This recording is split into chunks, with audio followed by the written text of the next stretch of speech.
Okay, I think we're ready to get this started. Dr. Killian, who is the president of Fast Growth Schools Coalition and superintendent of Pflugerville ISD, will introduce our speaker and kick this all off. Dr. Killian, I'll turn it over to you. Thank you so much, Kate, and thank you to you and the staff at Fast Growth for arranging this. And we had a great session last month with Texas Trib's Evan Smith, and our guest today is going to enlighten us about elections in Texas and everything else with politics. So a little bit about Scott Braddock. Scott covers the Texas legislature and politics in the Lone Star State by working with Austin legend Harvey Kronberg to produce the most successful political newsletter in Texas, the Quorum Report. And folks, I'm here to tell you, if you don't subscribe to the Quorum Report, you need to, especially during an election cycle. I mean, this is good stuff going into the legislature, and I really would say you need to be involved in that publication. So in January of 2015, Scott became Quorum Report editor as Mr. Kronberg assumed the role of publisher and CEO. Scott served as a chief political reporter for two of the biggest radio news operations in Texas, News Radio 1080 KRLD in Dallas and News Radio 740 KTRH in Houston. He has been honored with an Edward R. Murrow and AP awards for investigative journalism and received recognition for excellence and fairness in political reporting from the members of the Texas congressional delegation. Scott has moderated political debates of all kinds and has served as an analyst for Texas politics on TV, radio, and in print.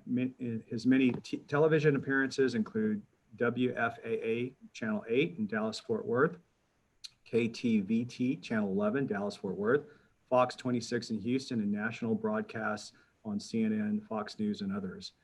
Please join me in welcoming Scott Braddock. Thank you, sir. Hey, thank you, Doug. I really appreciate that. And I would add one thing. We love having everybody subscribe during the election season, but if we're going to have a super secret legislative session, which we just might have, you'll really want to have that Quorum Report subscription. We'll try to root out everything that's happening for you and bring it to you, and more on that toward the end of my comments here, because it is going to be a legislative session like no other. But we just had a election day, an election night that felt like other election nights before. Headline: Republicans win in Texas. Do I need to say anything else? That was pretty easy, right? Let's move on to the next topic. No. What happened? So over the course of the last few months, I've been traveling around the state trying to figure out exactly what would go on in these elections. And we know what happened at the top of the ticket, and we know, and you may be watching CNN or Fox or MSNBC off to the side while I'm talking, as they're still trying to figure out, the tabulations, the numbers in the different states that are still in question. Nevada, Arizona, Georgia still outstanding, I think, Pennsylvania. And they're trying to figure that out. In some ways, what Democrats were doing here was a lot like the Battle of the Alamo. They were going to lose, but they were making the other side spend resources in a place that they shouldn't have to.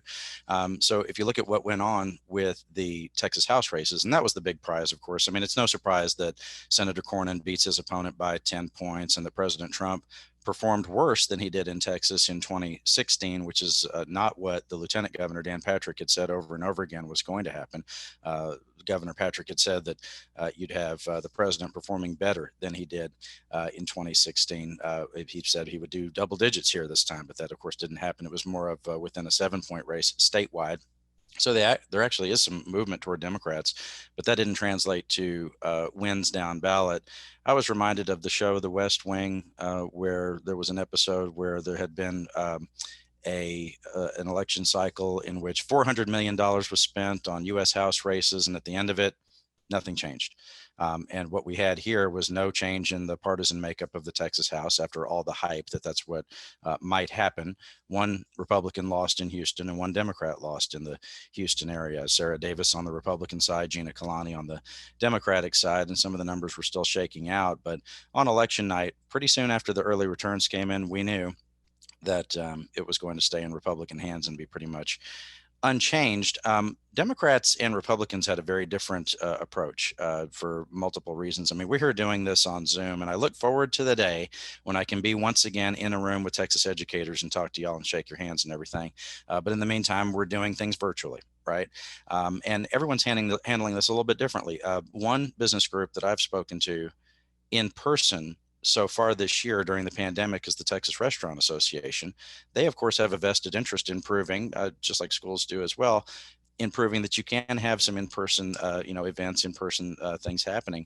And if you look at, and so everyone's handling it just a little bit differently. I've got a friend in Dallas who is one of the super isolators, won't leave his house, hasn't been to a restaurant since March. When his mother came to visit recently from Corsicana, he made her stay out in the yard and wouldn't let her come in the house. That's not how I'm handling things. I don't think that would go over well with my mother, but that's the way he's doing it. And so people are all handling this however they want to handle it, and it's very personal. How people are handling the pandemic. People who have had folks impacted by the coronavirus in their own lives have a very different view of it from people who have not had any impact. And the polling shows that attitudes about the federal and state response to coronavirus, it changes when people say that they know someone who has contracted the disease or someone who has passed away from the disease. That just makes sense, human nature, right? But the way Republicans and Democrats chose to campaign in this cycle, it hobbled the Democrats right out of the gate, where they should have been able to pick up more seats. They had the wind at their backs, and there's all this backlash to President Trump across this state and across the country, although President Trump made some interesting inroads in certain parts of the state, including South Texas, performing better there than Republicans in the past. And we can talk about that in a little bit. But the fact is that Democrats were basically taking the position that, folks are too sensitive about this. They don't want us to be knocking on their doors and campaigning the way that we normally would. And Republicans did not accept that. The Republicans made the calculated decision, and we wrote about this as early as mid-September at quorumreport.com, that the Republicans were aggressively, block walking and embracing traditional field operations, going out there, knocking on the doors and having one-to-one voter contact with people, which is the number one way that you have to do it. The old axiom in Texas House races is if you're walking, we're talking. If you're really getting out there and convincing people that, one, your race is important, and two, that people should vote for you, then you're really getting the work done. You have to personally ask for the vote. Democrats had embraced the idea of virtual events only, not going to be block walking, not talking to people one-on-one in that fashion. So Democrats are doing phone banking, virtual events, mail pieces, literature drops, etc. In reporting on this back in September, I had gone along for a Republican block walk just to figure out what they were doing exactly.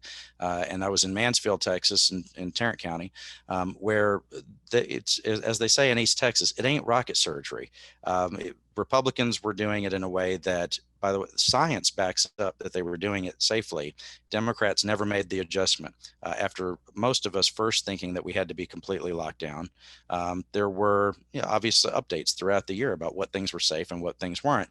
And so people were more cautious at first, and then others kind of opened up and did took different approaches to the pandemic. And so they would knock on the door, they would put the literature on the door, step back 10 feet, and they've got a mask on, and they'd engage in a conversation with the voter if the voter was comfortable with that, and if they weren't, they'd move on to the next house, which is kind of how block walking normally goes. If any of you have engaged in that, you know what it's all about.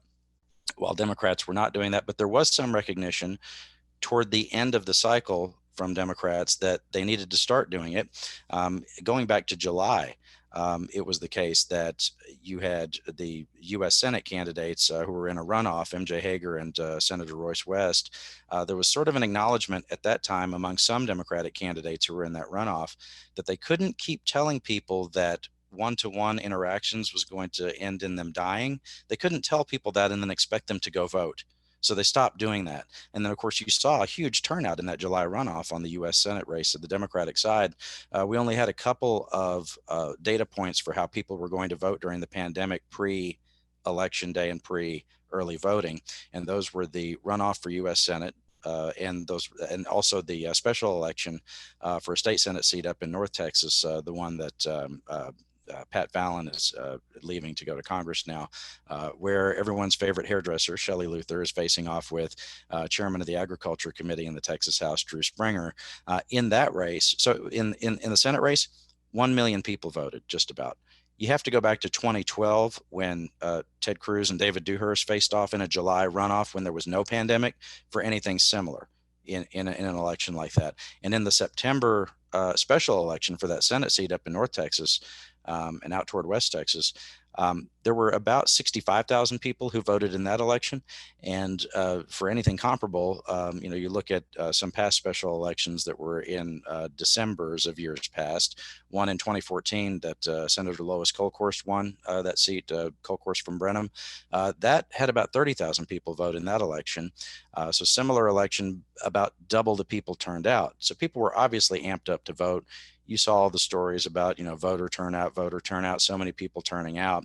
And would Republicans be able to compete in that environment? It's been sort of conventional wisdom that the more people are voting, then that's worse for Republicans. But Republicans understood what they needed to do. They needed to counter what was happening on the Democratic side. And they knew what they needed to do because on the Democratic side, they have a habit of announcing exactly what they're going to do to try to win an election, and Republicans just do it. They don't announce what they're doing. You have to see what they're doing on campaign finance reports. So, for example, there's a super PAC that was supporting Democratic candidates for the Texas House called Forward Majority. And Forward Majority had announced earlier in the year they were going to spend $6 million to back up Democratic candidates in Texas to do a mail program and to do television all over the state in these competitive districts, which you all watched that unfold. And then later in the year, they announced they were doubling that amount from 6 million to 12 million. That was on top of what all the candidates were able to raise. If years ago we were in if we were in 4 or 5A high school football, or maybe 3A high school football, now we're in the NFL as far as the kind of money that's being spent in these races. In one race, for example, in Plano, Chairman Jeff Leach raised, I think on one of his most recent reports, it was 1.7 million, something like that. His Democratic opponent had 1.3 million, something like that, which those numbers are astronomical compared to a decade ago in Texas in legislative races. And so you probably had north of $30 million spent for the House to basically stay the same. After that, you start to figure out, exactly what went right and what went wrong. And it is something that I think Democrats are going to look back on as a mistake that they made during the pandemic. Big two changes in the campaigns. One was not man-made, the pandemic. The other was man-made, the elimination of straight ticket voting in Texas and what that would mean. And it looked like, and not all the numbers are in on this, and there's going to be a lot of research done, and people will slice and dice the numbers, in the months and years to come about the very first election in which Texas did not have straight ticket voting in many years. And it seemed, just anecdotally, everywhere I traveled, and I go around the state and putting thousands of miles on my pickup truck trying to figure out exactly what's happening. And I was in all of the competitive areas in Denton, in Collin, in Dallas County, Fort Bend County, Harris County, et cetera, talking to voters at the polling locations, trying to figure out, what they were doing. I wasn't asking them about who they were voting for. I was asking them about whether they were voting down the ballot. And I expected that at least maybe one or two, and I would talk to 20, 30 voters at every polling place. I thought maybe a few would say that maybe they just voted for president and then left the voting booth, but none did. They all said that they were voting down the ballot and not skipping races. And there was a little discussion before we got going here, before some of you probably tuned in. Some of those ISD trustees may have lost their races just because people were guessing. As if that doesn't happen enough in some of these down ballot races. But there was some polling out of Missouri after they got rid of their straight ticket voting there. And we may see something similar here where Democrats were more likely to vote for the Democrat if they saw a race that they didn't know anything about the two candidates. But for Republicans, if they were going down the ballot and they found a race where they didn't know anything about the two candidates, they would skip that one and move on. Seemed like what happened here was a major effort by Republicans to not let that happen. Governor Abbott, in one of the things that he was doing to try to support Republican candidates, especially toward the end of the race, he did a lot of media appearances where he would talk about voting for every single Republican on the ballot. It's something that they really needed to stress in rural areas of the state. When they eliminated straight ticket voting in Texas, it was the Republican Party chairman from small counties who were very opposed to that, while the Republican Party chairmen from large counties were for it because they were getting killed in places like Harris County and Dallas County.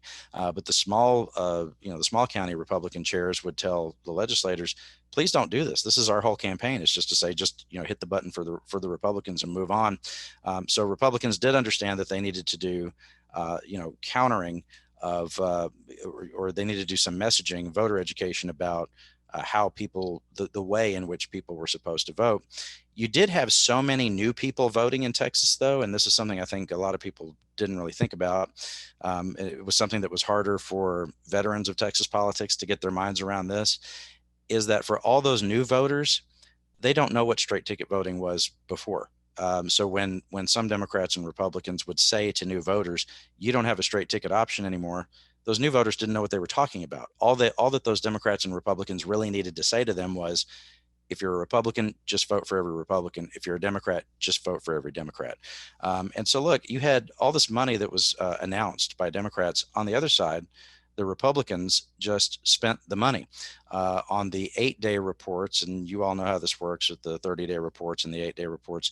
On the 8-day reports, TLR, Texans for Lawsuit Reform, showed up with $11 million in spending to backstop Texas House Republicans, which, between them doing that and the governor spending a few $1,000,000 out of his campaign war chest, it basically matched or maybe outspent the Democrats dollar for dollar in what they had been doing from their own campaigns and from the third party groups that were supporting those Republican candidates. So it was never the case that if Democrats were able to attract national money into Texas, never the case that Republicans would not be able to find resources to counter that. But it does mean that in Texas, the Republicans were having to spend money that they really probably wish that they could send elsewhere.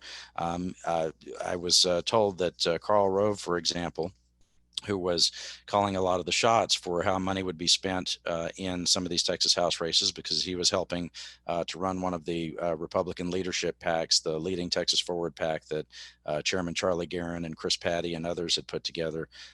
Rove was very interested in making sure, he was kind of adamant about making sure that Texas money didn't flow to other places. I was told that on one of their conference calls, Rove was very upset with one of the people who was trying to raise money for Republicans in other states.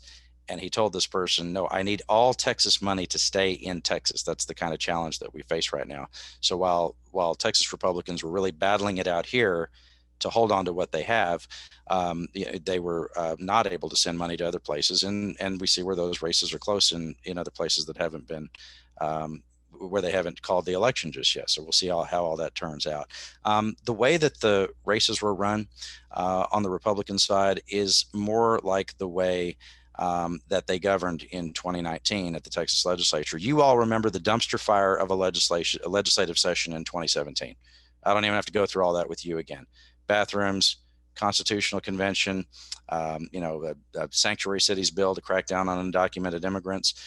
That was, when you go back to elections like 2014, that's the result of elections like 2014, where the Democrats get blown out by 21 points, even after spending $40 million to try to elect Wendy Davis. Republicans got to the point where they thought they could just do whatever they wanted to do. 2018, they really had to fight to keep their majorities. After 2018, of course, you had 12 new Democrats in the Texas House, 2 new Democrats in the Texas Senate, and 2 Democratic Congress members of Congress had been elected from Dallas and Houston and sent to our Washington delegation.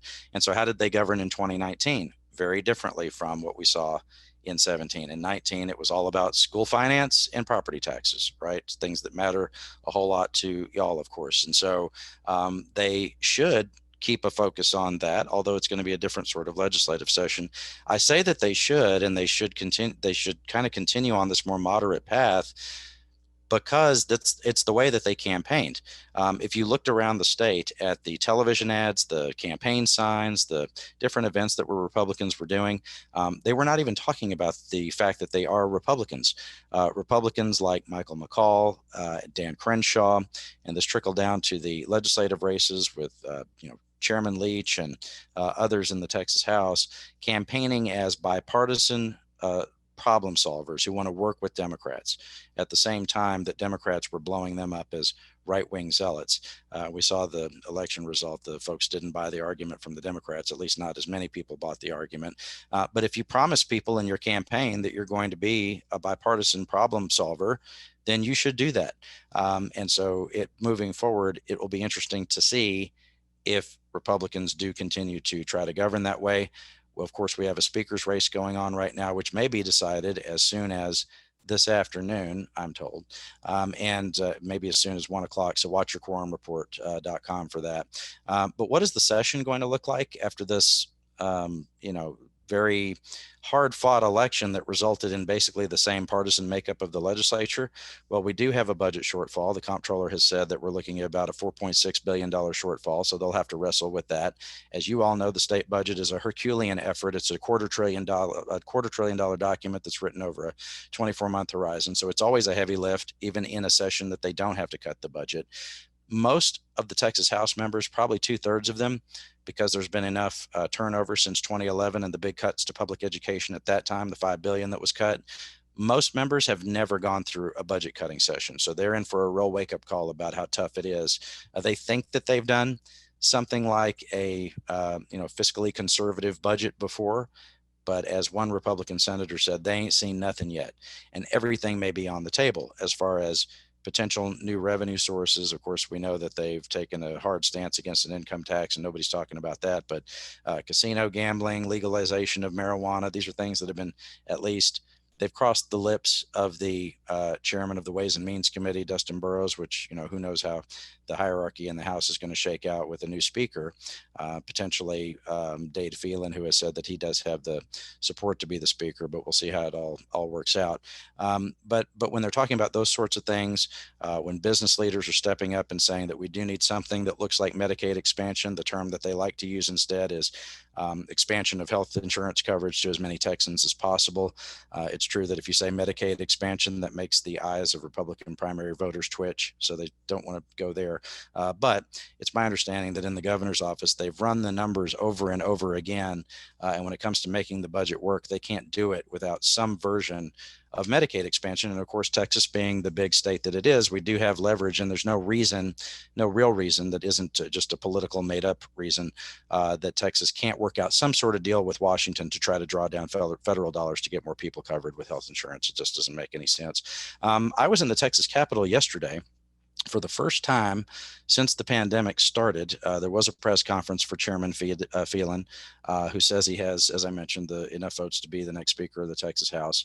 And just walking in the building was kind of eerie. There's no one there other than state troopers as you all know, when you go to the Capitol, you'd have to go through the security and get they run you through the metal detector and everything. They weren't even doing that because almost nobody is there. The press conference yesterday was limited to just credentialed members of the media and a few others. So they literally had a state trooper walk me from the north entrance of the Capitol up to the room that's just outside the Texas House chamber, the Speaker's committee room, which, the trooper was very nice, but it seemed like a little bit of overkill. I've been in this building too many times to count, and I don't think I'm going to do anything wrong. And I'm a credential member of the media, but they do have a guy with a gun walking you through the Capitol right now. It's a little strange, and who knows what it's going to look like. Nobody does, really. We've been keeping our ear to the ground at quorumreport.com, trying to figure it all out. We're told that on September 1st, Lieutenant Governor Patrick did have a meeting. He had a conference call of the Senate chairman in which he talked about worst case scenarios for what a session might look like during a pandemic. And he said that it might be very limited as far as the participation of the public. This is something that, of course, different groups that advocate at the Capitol will want to be, tuned into exactly what these details are. How are you going to interact with the legislature if you can't even go in the building? Limited interaction with the press, and no food and drink in the Capitol brought in by outsiders. Very limited staff at the Capitol, maybe 1 or 2 interns per office, that sort of thing. Again, they're talking about worst case scenarios. On the House side, Charlie Guerin, the administration chairman, he put out a survey a couple months ago of the members asking them what they thought the legislative session ought to look like, given the fact that we may still be in a pandemic and probably will still be. And the answers were, some of them were funny. I mean, obviously there was overwhelming support for things like people wearing masks and, social distancing and temperature checks at the front door and things like that. But then there were also opportunities for the members of the House to just fill in their own comments about what they thought should be done. And one member had said that maybe we should be like the NBA. Maybe we should all be in a bubble with no contact with the outside world. Of course, one veteran lobbyist said to me that if those people are in a bubble, they'll kill each other. So that's not a good option. One GOP senior senator said to me, look, unlike the NBA and unlike Major League Baseball, if during a 5-month session we have an outbreak of COVID-19 at the Capitol, there is no other team to take the field for the half month that they would have to quarantine. So they need to be extra careful. Although there is language in the Texas Constitution that says that the Texas House and Senate will have open sessions, which of course the lawyers have read that to mean that there does need to be public participation, and there's a potential constitutional challenge to legislation that they might pass that doesn't have enough sufficient participation by the public. You would see this whenever an abortion bill would be passed, that they would, I'll say it this way, that they would go through the dance of letting as many people testify as possible on one of these bills. The testimony would go through hours and go for hours and hours through the night until 4 or 5 in the morning. And the reason that they're doing that, even though they have heard basically the same testimony over and over again, is because one of the first things that they might face as a court challenge in federal court on an issue like that would be that they didn't give people enough chance to weigh in. So it's another thing to keep an eye on as we go through a legislative session that may be, again, a super secret session. Having the cell phone numbers of the members is going to be critical. Being able to get a hold of them when you can't actually go see them in person may be absolutely critical for your government affairs team. I know that y'all have veteran folks working with you who can navigate a situation like this. It's a very tough time right now to be developing new relationships with legislators, because during the campaign season, as I said, for me, usually I travel the state thousands of miles on the truck just so I can meet these people in their districts, talk to them, get to know them, and they can know me and call me anytime if they have, an issue or a concern, or they just want to sound off about something or offer a news tip or whatever. It's been harder to do that during the pandemic, and maybe that much harder during the legislative session. And this is, as one veteran said the other day, it's a really hard time for somebody to be starting a lobby career, because if they don't have the relationships built up, then it's a time when they may not just get to go visit with people, go to the bar, go to the restaurant, go to their office and hang out or whatever it may be. That to go see a specific member, you have to have an appointment for that day, and that's the appointment for your day at the Capitol. And a trooper walks you to their office and back out to the door, like happened with me yesterday. That's completely possible. So you got to be thinking about those things as you think about your advocacy efforts. How are you going to inform the members about your positions on things? And when you lay on top of that it's going to be a tough budget year, and they still really haven't laid out, the exact mechanism and the way they're going to fund what they did with HB3 moving forward. You've got a lot of work ahead of you to make sure that car still runs. So that's the comments that I had prepared for y'all today. I would encourage you to get that Quorum Report subscription, because like I say, super secret session, you're going to want to know what I know first. So I'll make sure that you do. If you sign up for a subscription there, just click quorumreport.com and we'll get you all going. Thank you, Scott. We are going to move into our question and answer portion of this. So okay. Please, everyone, all attending, please drop any questions you have for Scott into the Q&A at the bottom of the screen. We also have the chat feature, so I will be monitoring both of those. Scott, one area I want to start with is something you actually touched on during your opening comments, but we had a pre-election discussion last month. Mm-hmm. And one of the questions that came up was about the education wave in 2018. And we know that led to a really productive session for education in 2019. You mentioned mm-hmm. that there have been people campaigning on education all over the state. Mm-hmm. But I'd love, and I think the educators and those involved in education on this call would love to hear you dig in a little bit more on, we have a tough budget mm-hmm. cycle coming up. Schools still have a lot of needs. The pandemic has created new ones. Mm-hmm. How does that all translate into the next legislative session for education? And was there enough in the elections on education to really push things into the 2021 session? The one thing that I would say about it is, the main thing I would say about it is that, and it's you would have to take a more dynamic view than this, but I think in a straightforward way, what you say about the education wave in 18, they definitely got the message, right? That they needed to focus on that in 2019. There's no question about that. One of the things that I think is the result of having a very limited agenda in 2019, because one of the things that Lieutenant Governor Patrick has done over the years is, when he would put out a list of here's the 15, 20 things that are the priorities of the Senate this year, and they've got all these bills that they would go on and pass, and whether they passed the House or not didn't really matter as much to him as far as campaigning would work, is he would give the members of the Senate on that list of 20 things, he would give them, here's the 4 or 5 things you could put on a mailer for your primary, right? You passed this and this and this and this. And then on that same list, there would be 4 or 5 things that they could put on the mailer for their general election. You did this and this and this and this. In 2018, in that cycle, the lieutenant governor was running largely in the rural areas on the idea that he was supporting a teacher pay raise, right? Instead of red meat issues, leading into the general election. Having that limited agenda in 2019 meant that most of the Republican members, and all of them basically, especially in the suburban areas who just won re-election, they won their races largely on arguing to people that they were big supporters of public education.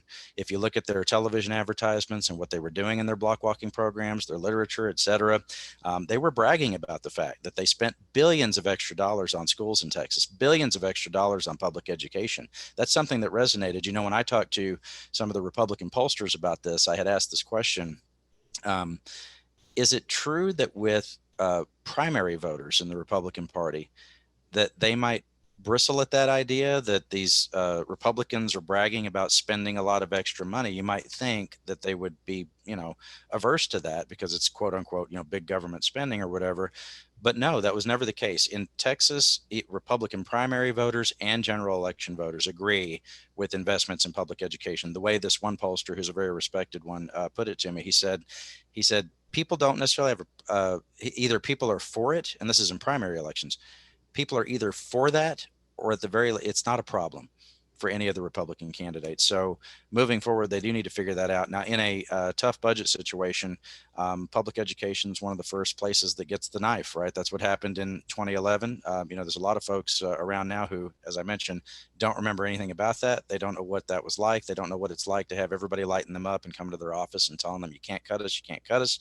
It will be, I think, because of the pandemic laid on top of that, the tough budget situation underneath that, and then the fact that you may be limited in the way because of those things. You may be limited in the way you can talk to the legislators. It's that much more important to be talking with them now about priorities and laying out, setting the table for them as far as what people expect. I would think that given the numbers in the economy and the fact that I think the price of oil is still under $40 a barrel, it was at 38 this morning when I looked at it. For the commitments that Texas has made in its budget, for those to be kept, for those promises to be kept, oil really needs to be more at like $50 or $55 a barrel. So we're not out of the woods on that. So I would expect that it's possible the comptroller, when he does his next revenue estimate in January, that he may show that we have an even bigger deficit than 4.6 billion. On the other hand, there is some chatter about whether the governor is trying to run out the clock on the CARES Act dollars. It's more than $5 billion, which is like an extra rainy day fund. But that money, by statute, by what they passed in Washington, has to be spent by December 31st.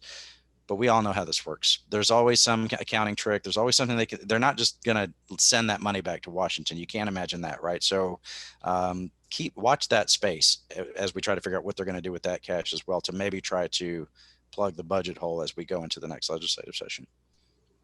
Okay, you're not going to be surprised to hear that we have a lot of questions about speaker. Let's do it. Okay. So let's dive into those a little bit. First, let's start off with this. Do you think that Phelan will ultimately be speaker? Is that a done deal? Or do you think that the GOP caucus can change some minds to go in a different direction? This person says in a more local government friendly direction. And there's also someone who's asked about talking about those leading candidates, which of course there are 2 right now, and maybe talk about the different parts of the party and the caucus that they represent. I think one of the things that's happening with the Republican caucus now, which is basically unchanged, they have the same number of members coming in, is a lot of them have sort of PTSD, or they feel snake bit from the way the last speaker's race unfolded. And I think that they had some buyer's remorse with Dennis Bonnen, not just because of his conversation with Michael Quinn Sullivan, but also because a lot of members felt that the speaker was a little too always in lockstep with the governor on just about every issue, particularly the anti-local government stances of the governor. And Chairman Phelan, as most of you may remember, he was the one who held the vote in his committee to kick out the bill on banning taxpayer lobbying, or banning it in certain instances, which the members of the House certainly remember that.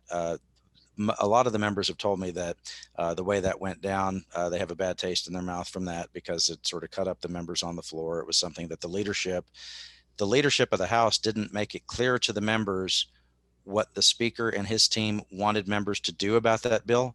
But then in the secret recording with Michael Quinn Sullivan, that's the issue that Bonnen pointed to as to why he was targeting members of his own party. And so they remember Phelan as being at least tangential to that. Now, at the same time, Phelan has been pretty adept here at the way he's running for speaker. He's put together a plan to be speaker. I was on Sunday reporting on the fact that he had held a private meeting in downtown Austin with some members of the Texas House, some Republicans who eventually ended up saying that they support him for speaker.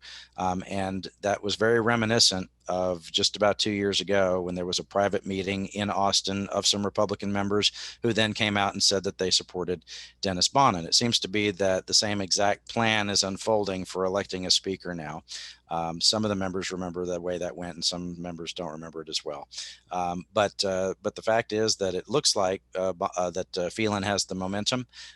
Trent Ashby was in the race, then dropped out, and he and some others have made the case that they should have a female speaker, that the first woman speaker should be a Republican, and they were supporting Jeannie Morrison. But I am told that this afternoon at 1 o'clock at the airport here in Austin, there's going to be a meeting of another group of Republicans, and that Chairman Phelan is going to be speaking to them at 1 o'clock to see if he can get them on board with his team. He has already said that he has 90 members who are now committed to him, to voting for him for speaker.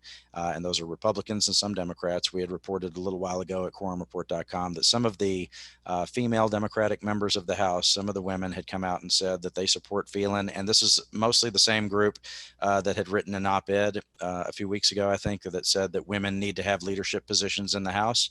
So you can imagine that they've had conversations with Chairman Phelan about that. You would expect them to do that before they would, get behind him. But it seems like he's consolidating support now, and it may be this train may be too far down the tracks for anybody to stop it. But yesterday, the public education chairman, Dan Huberty, had said, this thing is far from over. The Republican caucus still needs to meet and talk this through. Maybe the cart is getting away from them, and they can't reach for the handbrake anymore. So it's moving in Phelan's direction, it sounds, as Yeah. you lay it out here. And there are some questions about those who are not on his list or on his team. What happens there? So I think the first one being, you just mentioned him, Chairman Huberty is not on that list. Does that mean that we have a new public education chairman? And then what about some of the others? Someone points out Price, Huberty, Darby, Morrison, Clardy. What does Phelan do with those members? Everything is in flux in the House. I mean, it's really hard to answer this question because we didn't even. I mean, 2 weeks ago we didn't know for sure which party was going to be in the majority, but of course on election night we figured that out real fast. The fact that Phelan does come from, and he was aligned with Speaker Bonnen. Speaker Bonnen made him the chairman of the State Affairs Committee because he was in the leadership team of Speaker Bonnen.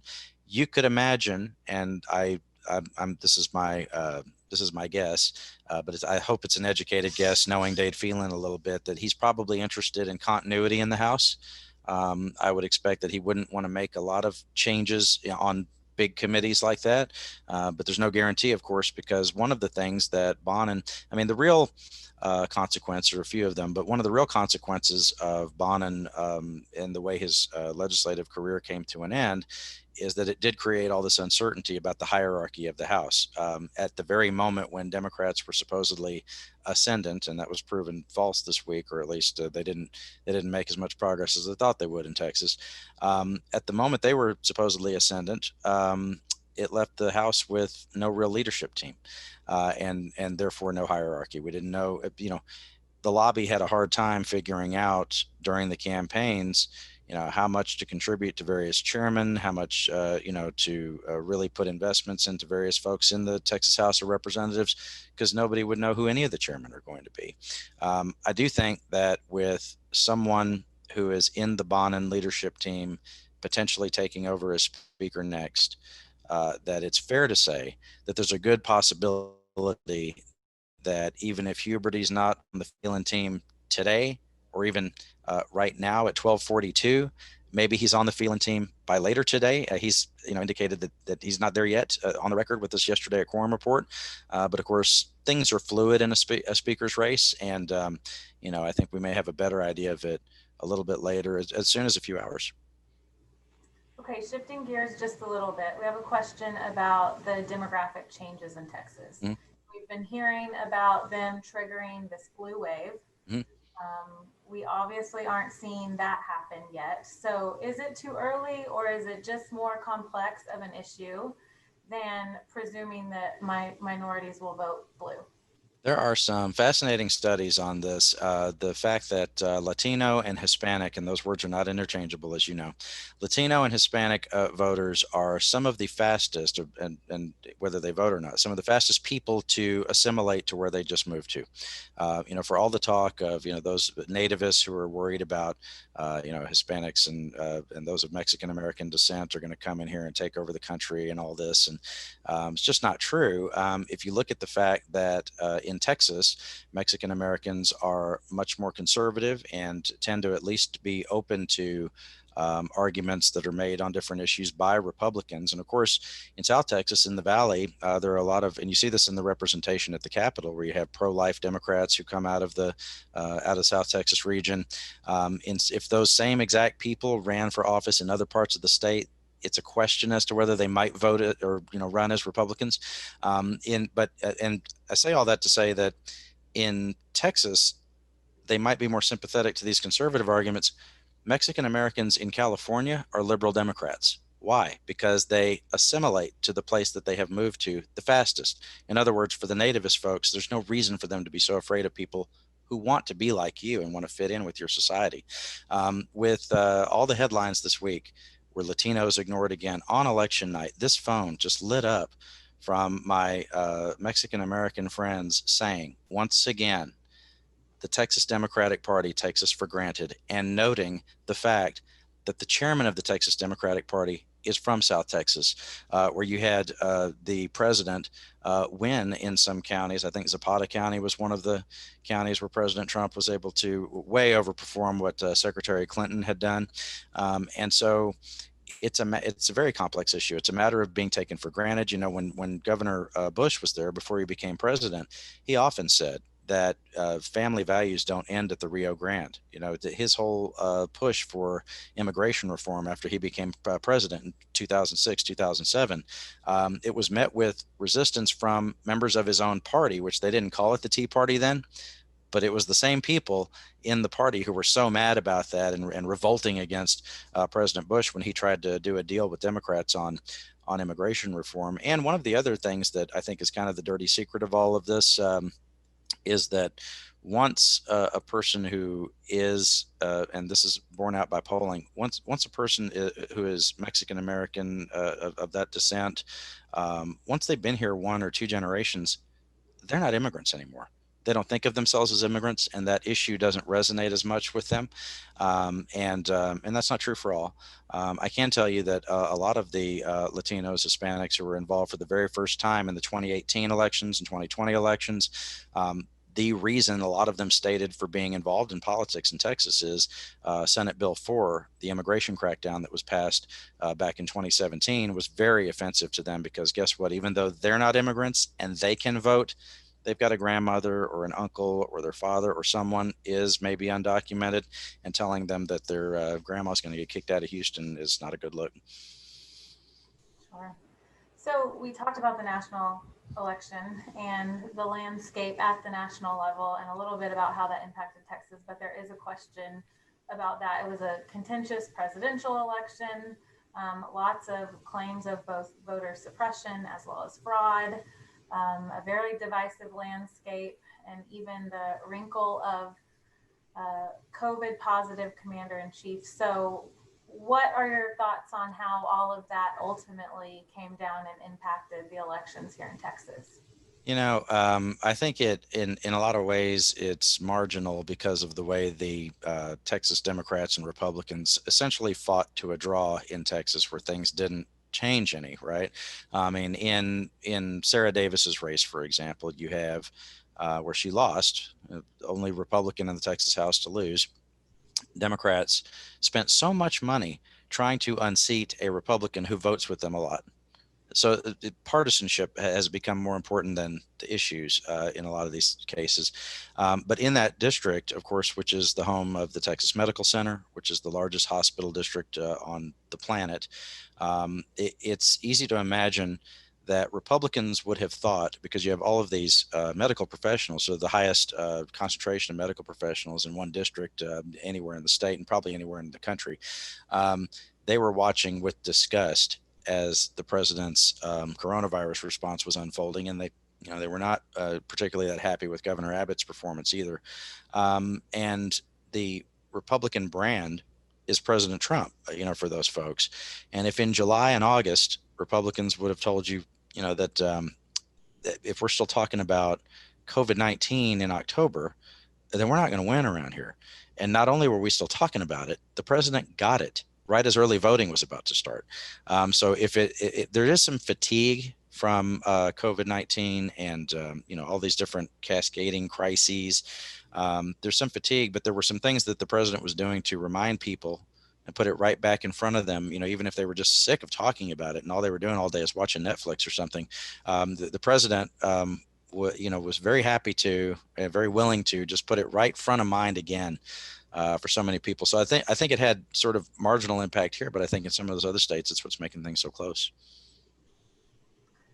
Well, Scott, thank you so much for all of this and all of your thoughtful perspective on this as everyone tries to make sense and unpack everything that happened over the last couple of days. Certainly there's still plenty more to follow. And as Scott has mentioned, as Doug mentioned on the beginning of this call, Quorum Report really is a great source for that. If you don't follow Scott Braddock on Twitter, make sure you do that as well, because there's a lot of good stuff coming out there. And certainly as the speaker race has unfolded, a lot has come out via Twitter, and he'll keep you updated on that. Thank you, Kate. Absolutely. So we'll shift really quickly. I know we have on with us Eric Smith. I mentioned that we have a new partner in Forecast5 Analytics, and Eric is going to take a few minutes to talk about some of the work that they're doing in Texas school districts, and then we'll come back on and close out with a few closing comments. Eric, I'll turn it over to you. Thanks to everyone. We couldn't be more excited about the partnership. We're so excited to be working with many of you already, and just looking to expand that as we go, and as we work with many of you in the future to really kind of spread the ideas of how many of you are already using data and analytics to become more efficient in your district. So we are working with 2,000 school districts across 35 states across the country. And we really take a lot of pride in taking the best ideas from a state like Texas and spreading those to other areas across the country, and vice versa.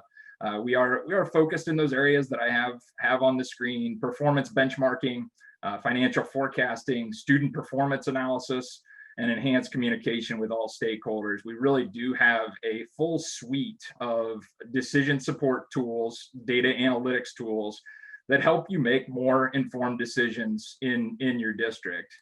So our partnerships have been longstanding in Texas with TASA, TASB, and TASBO.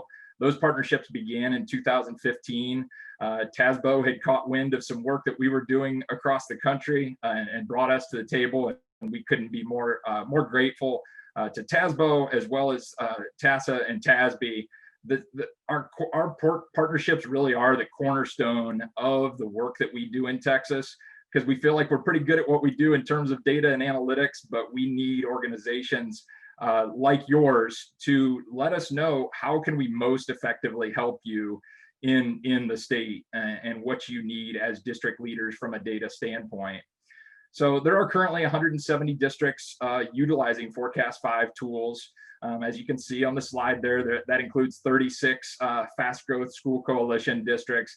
It's really an opportunity for districts of all sizes. We have the very smallest districts in Texas all the way up to very, very large districts that are utilizing the tools, and they're being used across the cabinet as well as across many areas of the district. So they're tools that a lot of people across the district can touch.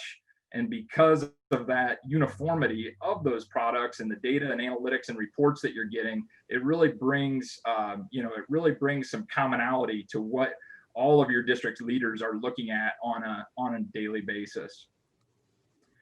This is our suite of solutions, and I won't take a lot of time on this slide, but just wanted to give you an idea of the breadth of the type of work that we do.